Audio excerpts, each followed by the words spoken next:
Perfect. Thank you. Yeah.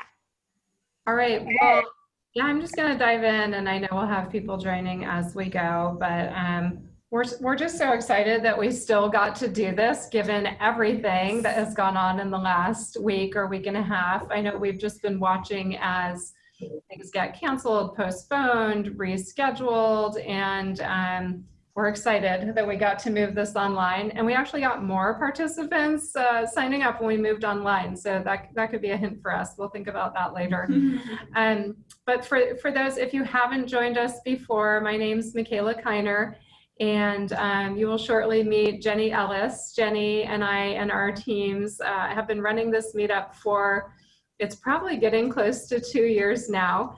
And yeah, we've had a really great time just bringing together folks from the HR community and some other parts of the Seattle startup community. We try and differentiate ourselves a little bit from other HR related topics. So we always go deep into something that's interesting or timely or cutting edge. We don't do a lot of HR basics.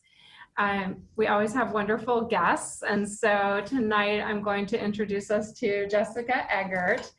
And Jess does a lot of things. She'll tell you more. She is an advisor with the Female Founders Alliance. She is the CEO of her own startup called LegUp. And we'll be talking a lot about that tonight and how she's helping working parents and working moms. Because it is timely, we're also just going to talk about this immediate shift that we've seen to remote work and what that might mean for parents in the future and for companies in the future. So we'll just be very timely and take advantage of what's going on. The usual format when we're here in person is we do a bit of networking, we thank our sponsors, and then we have the program and Q&A. But we're just going to cut to the chase. So I'm going to ask Jenny to thank our sponsors, and they make this all possible. And then we'll just dive in. And we are monitoring the chat. So if you have questions at any point throughout the conversation, feel free to ask, and we'll leave some time at the end as well. Perfect. Okay, great. Thank you. And thank you for being with us this evening, Jessica. You made the effort to get downtown, so thanks for that. My team had to be forced to go all remote. Unfortunately, one of our customers exposed us to the virus, so we're somewhat in quarantine right now, along with many other people. But anyway, thank you for being there, and thanks for everyone to jump online with us tonight. I think this is a good example of probably what our new normal is at this point, at least for the next few months. So I'm grateful that everyone was willing to go for it here. So we would not be able to do this without our sponsors.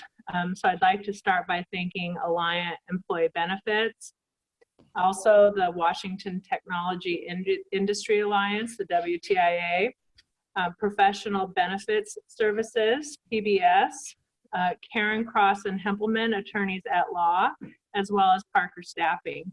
So with that, I think we can turn it over to the show. And I think that you mentioned, so you're going to take questions all throughout during chat and then maybe just a little bit more at the end.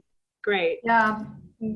Thank you, Jenny. And yeah, a huge shout out to our sponsors. I don't know if any of them made it tonight. They have a lot to deal with, especially folks in the benefits business are hard at work right now, but they really make this possible. They've just been great at supporting us and helping provide the venue, the food and drinks, and et cetera. So we are grateful. Yeah, this is really informal. So Jess and I have a lot to talk about, but we love and welcome your questions as well. So literally in the last 5 minutes when we were just coming up to the room and we started talking about the current situation and so many things moving online, so many people working from home who maybe historically haven't worked from home. I had to run out and buy a new Surface last week because mine was dying. And the last thing I wanted was to be quarantined at home with no laptop. Oh, God, yes. So I got to the Microsoft store and I was looking for this less expensive model and they had literally sold out. They had a run on laptops. So all stores and online had sold out of this particular Surface. when the big companies in the area, Microsoft, Amazon, Facebook, et cetera, announced that people were all working from home now. So it's a huge shift. And Jess and I are both parents. And I wonder, Jess, if you could just tell us a little bit about what is the impact that you see this having, and what are your hopes for companies and parents moving forward? What do you think they can learn from moving online? Yeah, and to give everyone just a brief intro about our background, make sure, we can see both of our faces. Okay, good. Get really close, not too close. Not been exposed, not traveled in the last 30 days. So there we go. My doctor asked me this morning as I was scheduling my 6-month-old's checkup. Again, Jessica Eggert. I am the co-founder and CEO of LegUp, and we actually help keep working parents in the workforce by enrolling them in childcare, starting with daycares and preschools. I'm also the mom to a 7-year-old boy and a 6.5-month-old daughter who just started sleeping through the night last 2 weeks, so I have no excuse to be out of it these days. Yay. Well, because she wasn't for the previous 6 months, I think you're good. Gosh, I'm still catching up. We're getting there. So before this, I was head of culture and innovation at the Riveter, so we helped launch and expand that over about a year. And my background before this was in operations and HR, working with technology companies, a lot of B2B companies off the East Coast and overseas, and did that as a parent and before I was a parent, and really just got to see the shift of our policies and how I thought about how we support parents, how we run organizations that support a ton of working parents. Before I was a parent, like what I thought it should look like, and then after I was a parent, and I keep learning every day, especially as my son gets older, and realizing that it's not just parents of younger kids who are struggling, it's the ones of dealing with after school care and extracurriculars, and we often don't learn this until our mid-30s plus, right? That it just does not end, and how much it affects our work life.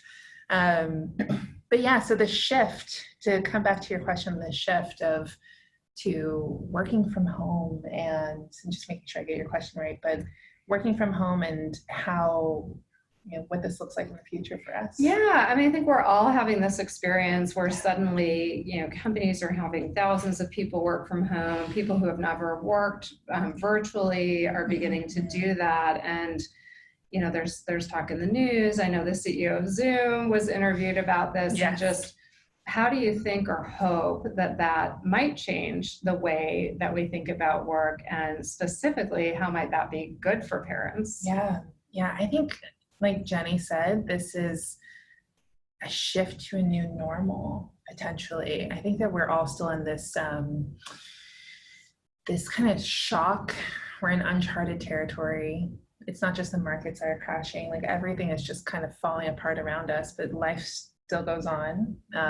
Today, if you don't have children, but I'm sure most of you know, they just closed down Seattle public schools and like Washington district schools for 2 weeks at a minimum, probably more, since spring break is right around the corner. And honestly, if you think about it, we're back to where we were last February, where we had kids at home, out of school, no school because of snow, and we were just kind of like, what is happening? And I think the difference between then and now is that everybody has to be home, right? Last year I was on conference calls, and literally my son ran behind me in just his underwear, and was just like screaming and excited. And I was like, what is happening? And people on the meeting are just laughing, and they're like, oh, that's so crazy. And like, yeah, I mean, that's my normal. But now it's everybody's normal. Yeah. And so if this is becoming the new normal, we're going to be home for the foreseeable future. I think this really starts to put in perspective. As HR leaders, as HR folks, we already knew how important flexibility was. And CEOs are starting to see it. Executives are starting to see it. people who don't have kids are starting to see it. And I think that while there's so much devastation happening around us, I think we can see it as an opportunity of how do we create policies where this could be the new normal, where we could be, everybody could work from home, or the majority of the week could work from home. Or when we say we're leaving at 3 o'clock to go take care of our kids, it doesn't mean that we don't work hard, right? It doesn't mean that, I stepped away to do dishes. It doesn't mean that we can't get the job done. It just shows that we can get even more done with the time that we have.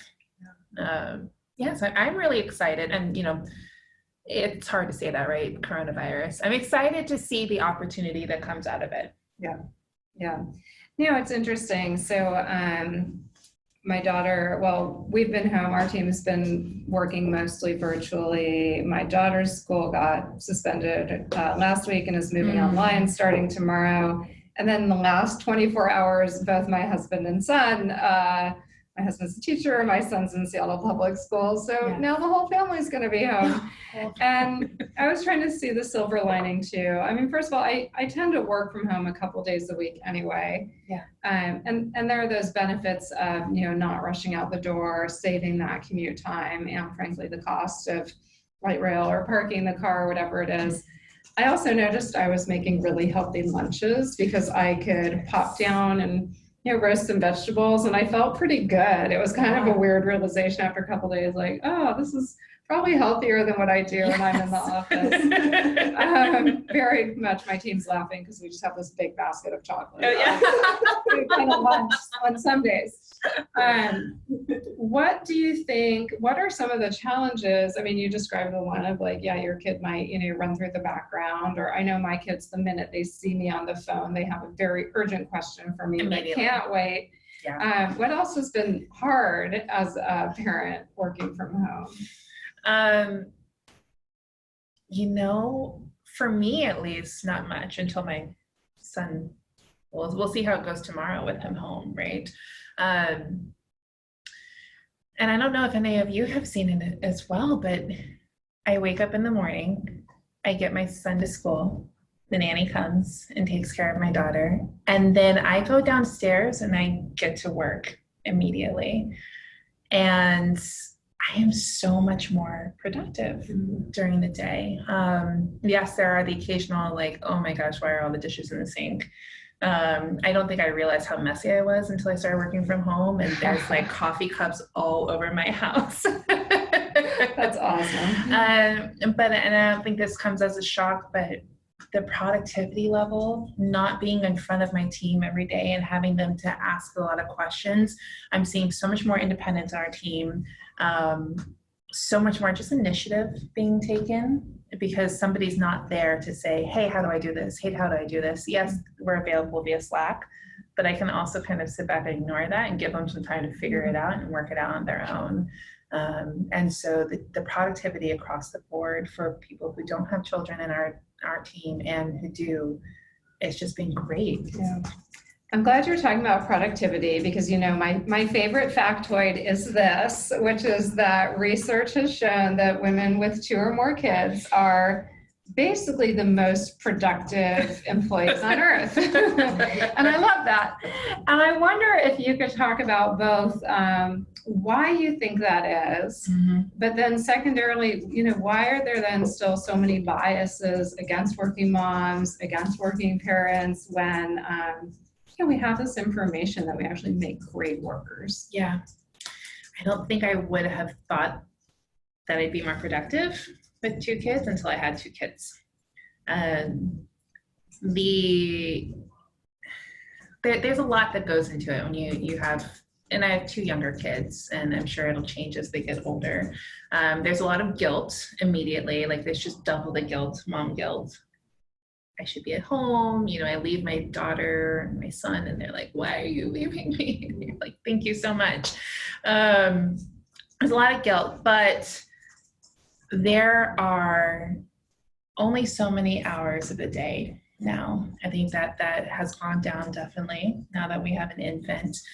There's 2 kids. There's more to schedule. I get so much more done during those hours, knowing that there's people waiting for me when I'm done, that at nighttime, I'm not going to be able to get much work done. So how can I take the hours in front of me and schedule them properly, right? And I think that's something that happens with parents with more than one kid or more in general. You now have somebody else who is relying on you. You have somebody else's schedule that you have to fit into your own schedule. The doctor's appointments, like I swear, my monthly calendar is just like doctor appointment here, dentist appointment here, basketball here, soccer here, all of these things. I'm like, okay, well, where's my life that sits in it? And I think that and then we end up finding that time. We find those hours. It's like, okay, I have this much to do and this much time.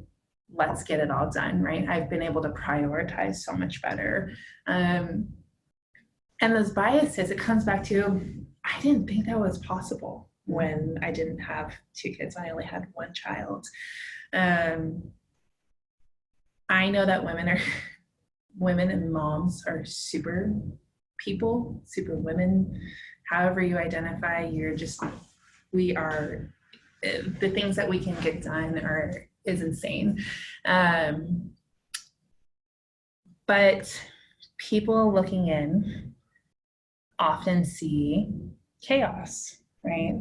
And also, our parents kind of trained us this way where a lot of us saw our moms working from home or staying home. I grew up for sure, where all of the women on my street were home. And it's a lot of what we see, a lot of what we know. And I think we see these biases also happen with people of color, right? I mean, just 55 years ago, I wasn't allowed to marry my white husband.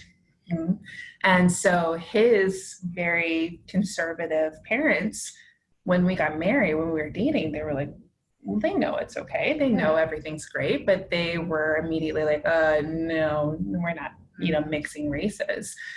We since had these conversations, but we have seen so much of the opposite, and we grew up with the opposite. And I think that, and we see this a lot in the EDI work that we do, it's our turn, it's our job to kind of change these biases, change people's perspectives, and set it up for the future to show here's what can be done. And I think it's really hard. It's really hard because it weighs heavily on us. It becomes a lot of our responsibility to show we can get the job done with 2 kids or more, 1 child or more. We can have a job and a family and still be productive.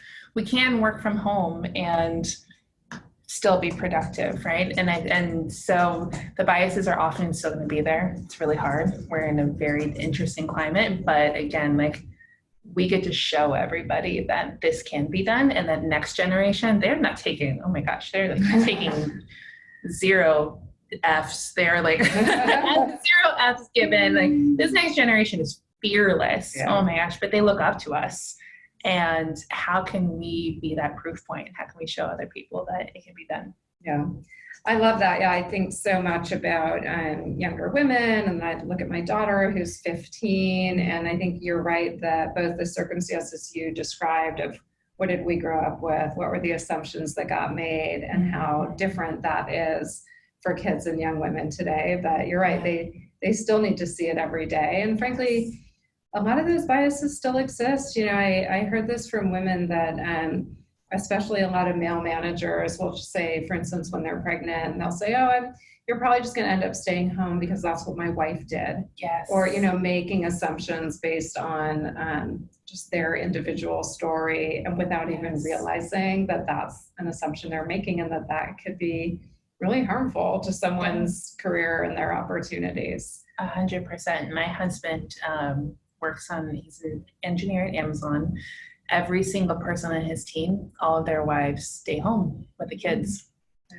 And so when we have conversations, it's just shock, right? Like when we talk about what I do, he brings it up often. Like, my wife runs a company. My wife is doing this. No, actually I have to leave because my wife's traveling right now. And he makes it a point to talk about this kind of stuff. Like, there's no wrong answer. Sure, you can stay home, whatever your choice, right? but we have to stop biasing against each other of the stay-at-home moms versus working moms. You know, stay-at-home moms don't have it easy either. And work from home moms, I call them, right? Yeah. And so, yeah, it's just really one person at a time. Yeah. Thanks for sharing that. You know, this whole topic of female rivalry is close to my heart because I've heard a lot about it. And I think you're right. You know, we shouldn't judge ourselves or others for the choice, whether it's work, stay home, you know, do whatever blend of that suits you. We just need to figure out better ways to keep supporting each other. Yes. I want to shift gears for a minute. So last year, you and Leslie Feinzag were up on stage with babies in your laps at a tech inclusion conference. Tell us about that, how that came about and what that experience was like for you. Oh my gosh, if anybody knows Leslie Feinzag, talk about fearless. Oh my gosh, she's an amazing woman. I was pregnant. She had just had her daughter. She's about 3 months ahead of me. Her daughter's about 3 months older than mine. And I attend a conference called Tech Inclusion Conference every year, whether I'm supporting the team, whether I'm there as a speaker. I always make a point to be there. And this year I couldn't. My daughter was going to be born about 3 weeks before the conference. So I was like, all right, there's no way I'm traveling. I went to Leslie, I said, well, why don't you get up and speak and do, like, I think we should talk about what it's been like growing the Female Founders Alliance community, being a working mom, having created something so successful and doing it in a way that supports so many hundreds, thousands, right? Over 20,000 now members, over 20,000 moms, women who are starting companies. And she said, yeah, that's great. Let's do it. And then she goes, you should do it with me. And I said, well, no, I just had Marie, you know, I went, and she said, well, what if we just bring the kids with us? And I was like, I don't know about that. I literally have never seen that done before. It's the dumbest answer, right? Like, who cares? And she said, great, like, let's do it. That's the reason to do it. And so I said, all right, let's get up on stage and talk about what it's like to be a working mom. I was very hesitant. I thought it was just the dumbest idea I'd agreed to for myself, right? 3 weeks after she was born, we got on a plane. Thankfully, we had one of those Jet Suite X's, so I didn't have to go through security and everything with her. Took a plane down to San Francisco and got on stage with our 3-month-old and 3-week-old daughter to talk about what it's like being a working parent. And really, I mean, it was just amazing to push that stigma and to make everybody think differently. The minute we got on stage with the kids, everybody just started cheering and clapping, and like over 150 people in that audience, and they were excited to see this, right? We go to Tech Inclusion, we break the norm, we see people who look like me all the time. It's one of my favorite places, one of my favorite times to be there. There's so many women, there's so many people of color, but there were so many moms, and there are so many pregnant women in that room. And because of Leslie, this amazing woman, we helped them feel a little bit better about, yes, you can do it, right? Yes, it can be done. And we showed all the other men in that room too that it can be done. Good for you. Yeah, I love the decision that the two of you made together to do that. And I know for anyone, if you got chills during that story, go find the pictures, because I know there are pictures of the two of you on that stage, and it was just remarkable to see. Well, I want to ask you one more thing. I mean, I want to ask you a lot more things, but I want to ask you one more thing before we open it up. You mentioned mom guilt, and I hear that phrase so much, and it breaks my heart every time I hear that phrase. Just maybe describe, for if anyone has not experienced or not experienced yet, what is mom guilt about, and how do you cope with it, and why do you choose to cope with it? Because you choose, obviously, to found a business and do a lot of work outside of the home. Yeah, I have experienced mom guilt multiple times in my life now. The first time when I had my son and I went back to work, and I bawled the entire way to the office, and then I cried while I was sitting on the bathroom floor pumping, realizing that this was going to be my life for about a year, or as long as I could. We had no mother's room because it's embarrassing. I was the head of HR and operations, and I didn't have a mother's room anywhere. Oh. And my office door lock was broken. So I went somewhere where nobody could walk in on me. I was on a floor surrounded by men, and I just didn't want anyone walking in while I was pumping. And just the guilt was there. I was like, what am I doing? This is like, I'm in a space where nobody appreciates what it was like to be a woman who had just given birth, who's sitting there on the bathroom floor pumping, making milk, food for my child. I mean, my son was at home with somebody I barely knew. We were still on daycare wait list. So we were in, even 7 years ago, in Tampa, Florida, by the way, not in Seattle, Washington, but we were on a year wait list for a daycare. And so there was somebody I hardly knew taking care of my child. And that mom guilt was so strong. And, but I loved what I did. I loved my work, and I loved the impact I could make. And at that point, it was like, all right, how can I make this better, and how can I make sure nobody else has to deal with this in the future? How can I make sure I don't have to deal with this, right? So coming to terms with what it looked like to be a working mom. I felt it multiple times throughout then. I would travel a lot. I would travel overseas for a few weeks at a time, and I'd leave my son and call. I mean, it's like leaving it for long trips away from the kids, and there's a lot of guilt there too. When he finished daycare, preschool, or pre-K, I guess, when we were in Seattle, I was so excited because it was like, oh, well, we don't have to deal with this anymore. He's going to school. It was a struggle, but we figured out an after-school care situation. And then he started school, and the mom guilt started all over again. The first day I dropped him off and I was heading to work, and all of the moms who worked from home, stayed at home with kids, were outside chatting. And that was just the norm. And they were sitting there talking for 30 minutes, and I just couldn't do that. And then the events that started at 9 a.m. in the morning that I couldn't make, and then the field trips where I couldn't chaperone, and the request to come in and bake something for the class that I just couldn't do. It's like the mom guilt, I was just feeling it every single week in elementary school. And so I thought it ended. Soccer would start at 4:30 in the afternoon, so I'd have to leave work early and go pick him up and get to soccer, and that was really difficult. And then again, I felt it with my daughter. It happens for parents all the time. And if you are a parent, you know that. If you aren't, you've probably seen parents at the office struggle with this, that they have a job that they love. They are, we're creating things, we're running teams, we're being leaders, we're doing this job that, growing this career that we always dreamed of, but we're also parents, and we're creating life, and we're growing amazing people, and hopefully growing amazing people who will take care of each other and ourselves and us and the world in the future. And that's a huge responsibility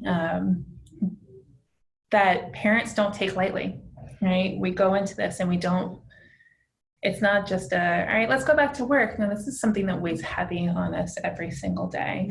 But then we have to figure out how to learn, and how to learn to cope with it. Right? What it means to be a working mom, finding that balance. And I think that comes back to this flexibility, is that everybody's balance looks different for them. For me, for a while, I was okay with traveling for a few weeks because I was growing my career, and I was getting to a point where I knew things would be much more sustainable. There's some people, I had a friend who I had start working for our company, and she just couldn't handle it. And she was like, I just can't do this. I can only work part-time hours. That was her form of balance, right? She still got the job done. She committed, she did what she committed to. And so we can still do it. The mom guilt never goes away. The parent guilt never goes away. I don't want to keep this just to moms. My husband feels it all the time. He's always feeling like he's not there enough, and he's not, teaching my son how to play baseball or doing anything. Like the parent guilt just exists. Now we have to figure out as employers, as heads of HR, as CEOs, how can we make sure that we've created a culture where a family feels comfortable and excited to keep coming to work, they consciously made that choice to come to the office every single day when they know they could be home with the people that they gave birth to and that we love more than anything. But we still choose to show up every day and get the job done and be yelled at and so, yeah, it's our job as, leaders to make sure that we create a culture where we can help parents find their balance. Yeah. I love that you're putting the burden back on organizations and leaders, because much of it definitely belongs there. I also really like how you describe the evolution of kids needing you in different ways as they grow up. And, my son is 18, he's in his senior year of high school, and well, given the virus, I don't know now, but school soccer was about to start. And it's still one of those things that I struggle with, because school soccer games happen during school days, usually around 4 p.m. at, some random school location in Greater Seattle. And it's one of the things that's harder to carve out time for. Yes. I've arranged my schedule to take my daughter to school. I arrange my schedule so that I'm home for dinner most nights, but a mid-afternoon soccer game is a really hard call to make sometimes. Yes. So I appreciate that.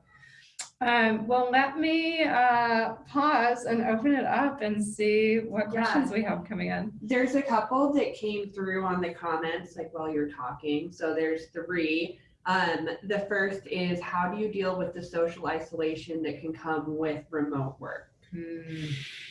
That is hard. I like it sometimes. But I'm also a people person, and so that's really hard. I escaped to a coffee shop. I had so much hand sanitizer on the table with me, but I escaped to a coffee shop today to just get that one-on-one. I think if you can get out, I definitely hear of people, like a couple of us we're intentionally doing some live coffee meetings tomorrow, because we don't want to be, home all day, every day. I hear of people, if you really are stuck at home, people are doing like even virtual coffee or lunch together if everybody's online. Or I heard from some of the groups at Microsoft that they're doing like gaming hours, and just things for people who really don't want to feel like they're spending the whole day alone.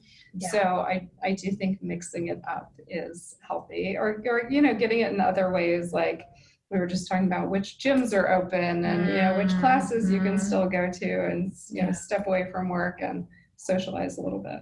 Creating your own schedule. That's we had actually talked about this last week. I don't know why we haven't done it, but opening up a Zoom chat and just sitting there and working together with our teams. Don't even have to talk, but we can pipe up and talk, or hop off into our own meeting if we need to have a one-on-one. But just being present with each other. I like that. Yeah.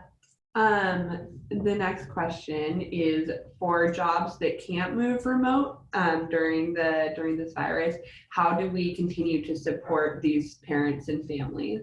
The ones who are kind of stuck in the office that have to be there. Maybe schools are closing. Yeah. Who can't do remote? Let me just see that question. Yeah. I should put my glasses on. I mean, while you're reading, one thing that has been really encouraging that I've seen is that some of the companies that are paying people whose jobs cannot be done, like the on-site vendors at Microsoft. I think Amazon has started a fund for small businesses. So really trying to contribute to people who can't make their living is one form of support. This is slightly a tangent, but Seattle Public Schools closing. I heard a teacher talking about this the other day, but that's where a lot of kids get their food. And so, I plan to reach out to the schools, but I think also remembering our food banks right now, that a lot of kids are eating 2 meals a day at school.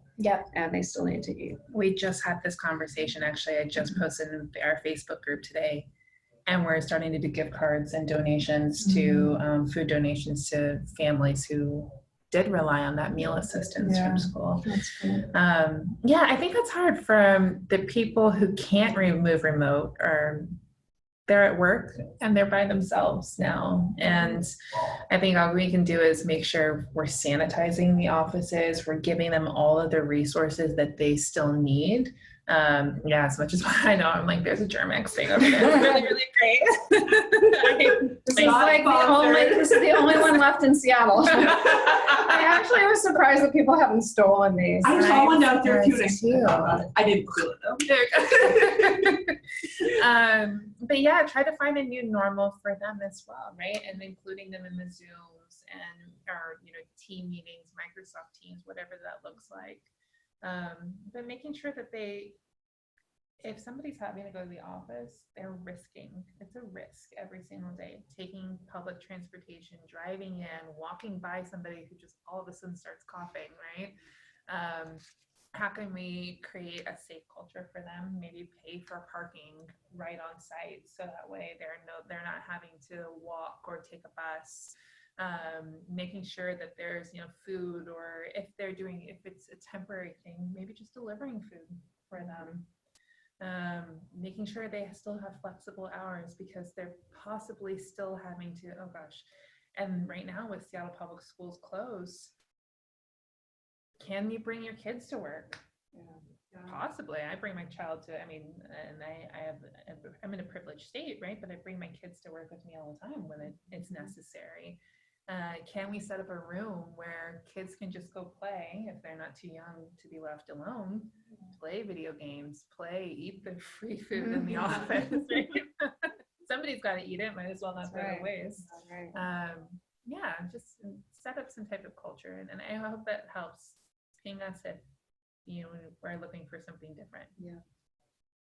And then the last comment I saw come through was, for someone in job seeking mode right now, how would you suggest approaching the search during times like this? Don't stop. Oh my gosh. The hiring has not stopped at all, right? Not that I've seen. Yeah, I had a little networking group just prior to this, and we were talking about this because we had, I think all 3 individuals were in job search mode. So while some of the bigger companies may have paused things, or depending on the industry, right, you may have seen hiring slowing down or stopping, but the companies that we work with, which are primarily small business and startups, are very business as usual right now. They're mostly, they're not working virtually. They're not changing their hiring plans. They're maybe interviewing virtually, maybe still interviewing on site. So there's still growth happening, and there are still jobs out there. And I think you're right. It might move a little bit slower because there's this huge distraction factor, and people are trying, checking multiple times a day to see what they can and should be doing. Yeah. But if you're looking for a job, I would say by all means continue. And if you're not comfortable meeting in person, just ask if you can interview remotely. I think everyone's being very flexible right now. I know. I was just about to say, I think that this is giving us an opportunity to use our voices and feel confident and say, no, I'm sorry, I can't shake your hand right now because of X, because of this coronavirus. I'm not comfortable meeting in the office. Or if we are requiring on-site interviews, again, pay for immediate transportation to the front door. Have hand sanitizer available, keep a safe distance, let them know, let them feel comfortable and say, I have not been exposed to anybody who has the coronavirus or any sickness. I have not traveled. Set it up for them to be comfortable, like we strive to do, right? And hopefully always are. It's just a new normal. Yeah, that's my big takeaway is this could be the new normal for a very long time, possibly. And let's take advantage of it. Yeah. Let's get our CEOs or people who aren't parents and say, let's create some policies now where we can deal with flexibility, and let's make sure those policies stay in place. Let's watch, let's get some data behind it. Look at the productivity. How are our teams still deploying on time? Are they still hitting their goals? Are they ahead of their goals? Have their managers start looking at this and get some data points behind it? Because we have this opportunity right now to say, this could be the new normal. Flexibility could be the new normal. Here's some data points on why this will work. Because before now, it's been hypothetical. It's been we know that parents can be productive. Yeah. Now we can actually show it. Awesome. One more question from Stephanie. How do women have more power to build in the services such as breastfeeding spaces that don't exist and are known to be so important? How do women have more power to build in services? Yeah. I don't think this comes down to the coronavirus. I think this, sorry, we have some people playing ping pong. They're having I think a mega tournament next door, and it sounds really fun. So if you hear them, just know they're having fun. It does. I don't think this comes down to coronavirus. I think this comes down to just in general what's happening around the country. The Harvey Weinstein, like the Me Too movement, just in general, the conversation around working parents has been boosting. How can we, it's like, and for me now as a parent, I'm like, of course we need breastfeeding spaces, right? Like, why is there not a room where we can go and get everything taken care of for our, keep our milk cold and not in the public fridge, which is ridiculous, but yeah. So how do we have more power? I think we have more power just in general right now to say, here's what I need. In some places it should be policy, and I might be wrong, and you can tell me. Isn't it legal? Like, you have to have a room that blocks if you have parents on site? It may be based on company size and state by state.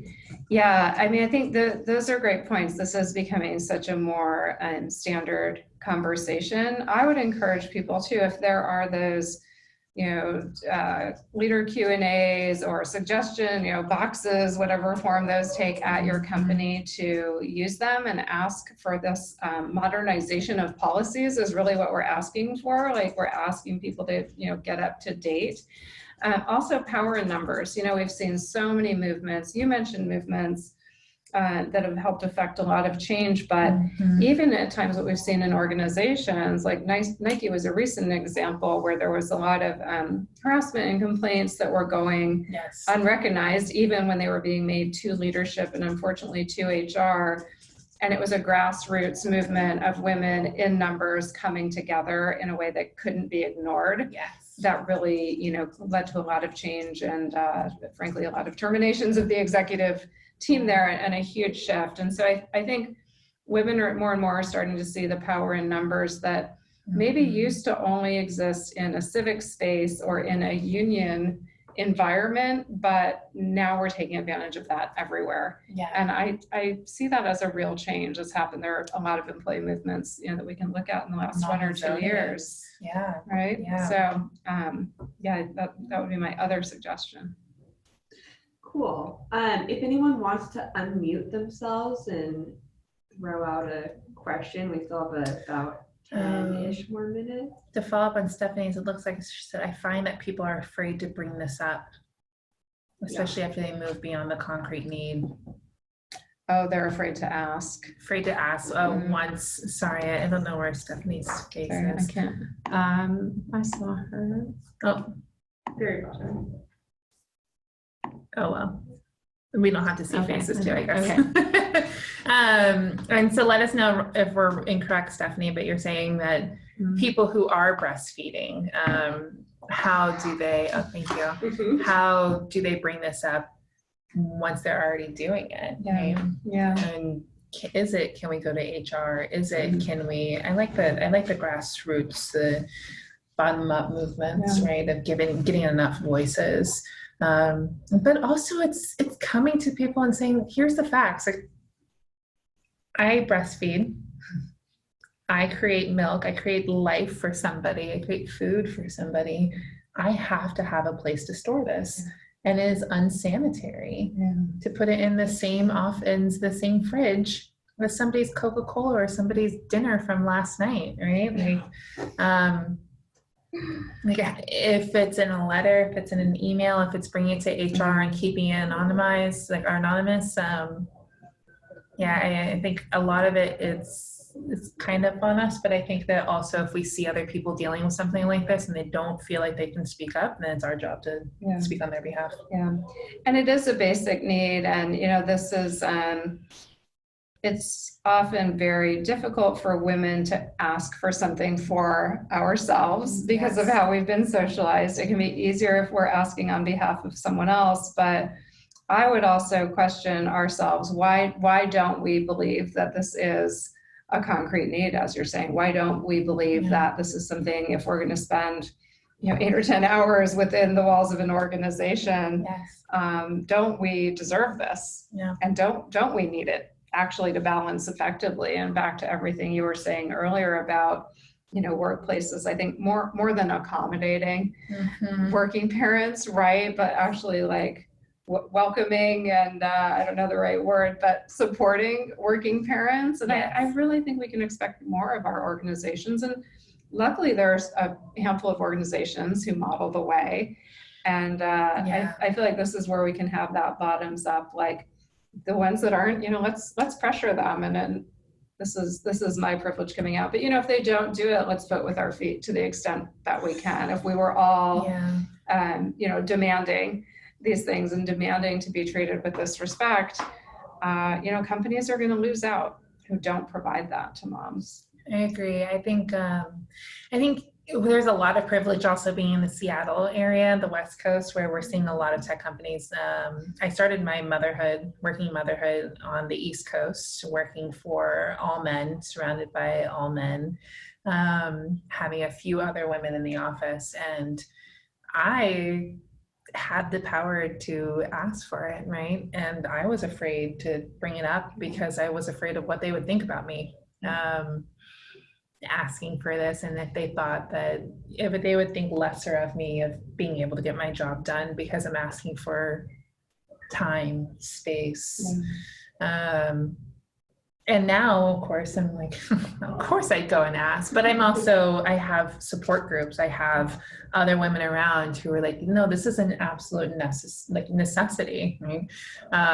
So, and for me, if you don't feel comfortable talking about your needs, because of an emotional response or something, I always come back to the data, bring data points, and this is what's necessary, and here's how many moms. There are 22 million working parents in the US, right, who all have children. Working parents, clearly they all have children. But there are 22 million working parents and 14 million children under the age of 6 who need somewhere to go every day, right? There's so many people dealing with this, and there's a lot of data out there that shows supporting working parents, having policies and having benefits that support parents makes you a much more interesting place for people to work. We see, what is it? I think 88% of millennials will leave a company if they don't have benefits that support them.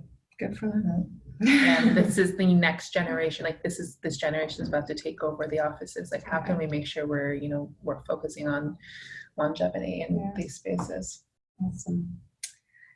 We're good on questions? Well, I know that Jessica has so much more to share with us, and the fantastic news is that she and I talked a week or two ago, and she is going to be featured on the Female Firebrands podcast on April 22nd. So if you want to hear a little more about Jess and the work that her company is doing, then tune in. And otherwise, thank you. It was so great to have you. And thank you for coming out live in person and showing up at our office. Thank you for keeping this on. And not stealing our hand sanitizer. And best of luck to everyone. I think if you have comments or questions about challenges of remote work or working parents, shoot us a note through the Meetup, or I think we're both very easy to find on LinkedIn, as is Jenny, and Recruiting Bandwidth. And this is an ongoing conversation. It's not going to end tonight. So please keep in touch.